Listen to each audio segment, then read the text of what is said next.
Единият притежава светъл ум, а другият притежава ум колкото на светулка. Единият е изчел книгите на десетки библиотеки, а другият не може по-скоро да прочете думата библиотека без да срича. Ако ги познаваше Шекспир, пък нямаше да каже, че светът е сцена, а че светът е изпит, защото те са вечният студент Здравко Ахилесов и професор Коста Тазоведрев.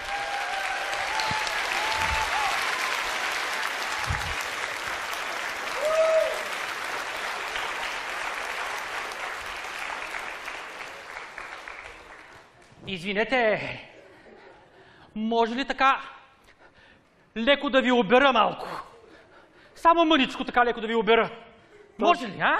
Този глас ми е познат. Познат ми от някъде, този глас ми е познат. Я да видя, аз сега веднага да видя. Кой е той? Ау, леле! Майчице мила! Не съм аз. Но ей сега ти разкатах майчицата на тебе. Ахилесов, на какво приличаш, бе, Ахилесов? Какво е това нещо, дето си го сложил на главата, на твоята глава, глупава глава? Приличаш на заек от кукления театър, ми приличаш. Аз така да се правя, професоре. Ужасно изглеждаш. Не знаех, че сте вие, бе, професоре. Ако знаех, нямаше да ви обирам. Ама така и така съм почнал. Айде да ви обира, айде дайте малко паричка. Дайте малко парички на бедния студент. Айде, дайте малко парички. Какви парички? Дайте малко парички. Какъв обир, бе? Какви парички, бе? Вижте на какво приличаш, бе. Така ли се прави обир? Прави ли се така обир? Обир прави ли се така? Така да се прави обир. Обир се прави, така да се прави обир. Бе, ти лут си, бе. Лут си, как да не си лут? Лут си, не си добре ти, моето момче. Не си добре. Как ще дам да ме обереш? Ти представи, аз да ти дам, ти да ме обереш. Ти да ме обереш, мен да обереш. Как бе? Това е... за да ти дам пари, първо трябва да се уверя, че знаеш какво правиш. Ти знаеш ли въобще какво правиш? Нищо не знаеш.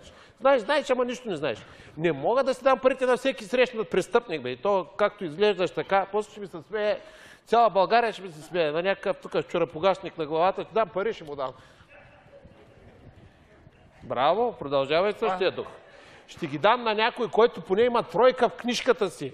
Да, затова ще поизпитам малко по бирджийство. Моля ви се, професоре, смилете се над мене.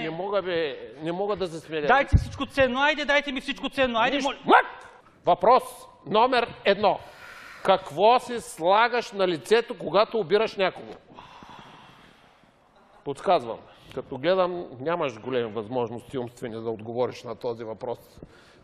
Искаш ли да ти дам жокер? Малко. Значи, слагат си мас. Хайде, кажи го, нямате тегли. Маскарпоне!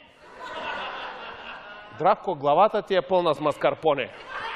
Мозъкът ти е едно разплескано тирамису. Маска се слага на лицето. Маска! При обир маска или това дете си го сложил, само че по-надолу. Продължаваме. Жертиер. Това не е жертиер, това е чорапогашник. Жертиера се слага на чорапогашник, на чорапа. Така, внимавай. Продължавам си. Не си... Така! Ей! Чуш си! Съсредоточи се! Продължавам с изпита. Ако тръгнеш да обираш къщата, с какво ще отключиш вратата? С ключ. Ти си крадец, нямаш ключ. Какво ще направиш? Ще звънна да ми отворят. Ма няма никой в къщата, нали? Тогава отиваш да обираш. Кой ще отвори? Хората ги няма. Ще ги изчакам да си дойдат и да ми отворят. Не, Ахилесов. Пак ще подскажа. Ще отвориш вратата с шпе. Шпе? Шпе? Шпек. Шпеков салам. Не ми прави тук продуктово позициониране. Много си отвратителен. Ще отключиш вратата с шперц. Повтори. С шперц. С шприц. Шперц. Ерц. Ерц. Шперц. Абе, кажи шперц. Шпрейц. Какъв човек си ти, бе? Една дума не можеш да кажеш като хората. Дай си ми това да ти пиша, една двойка да ти пиша, дай си книжката веднага да ти пиша, сега ще я напиша веднага. Тогава ще я напиша! Моля ви се, професоре, питайте ме нещо така по-лесно, все пак съм обирал туйно. Добре, от мен да мине. Нещо елементарно ще питам. Какво трябва да имаш, за да извършиш въоръжен обир?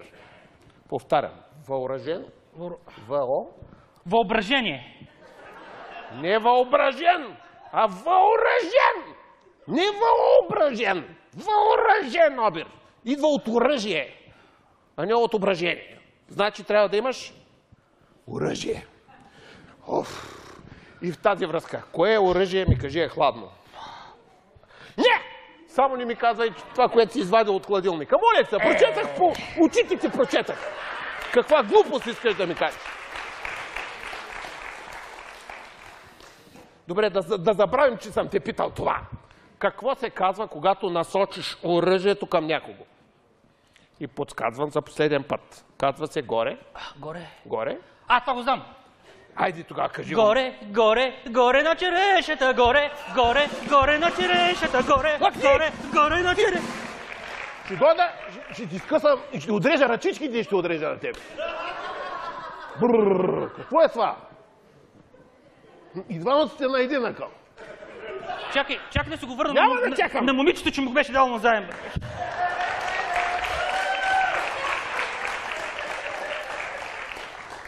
Сам ли си го взе или вие му го дадахте? Не. Така, Здравко. Да. Искам да ти кажа, че ти си уникален тапак, моето момче.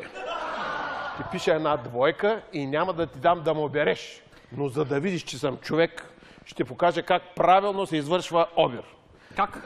Как? Взимаш един пистолет. Зарежеш.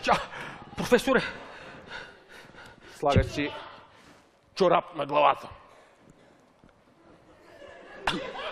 Чакай, ама професоре, вие защо си носите пистолет и въображаема маска? Сега ще разбереш, здрасти. Сега ще разбереш. Горчете! Дай веднага парите!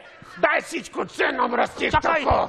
Иначе ще ти пръсна мозъка. Имам една студентска книжка. Дай студентската книжка. Вътре с стипендията. Дай Още не са ми я дали 50. Сега марш от тук, да не съм те видял повече нещо. Не така е, професоре.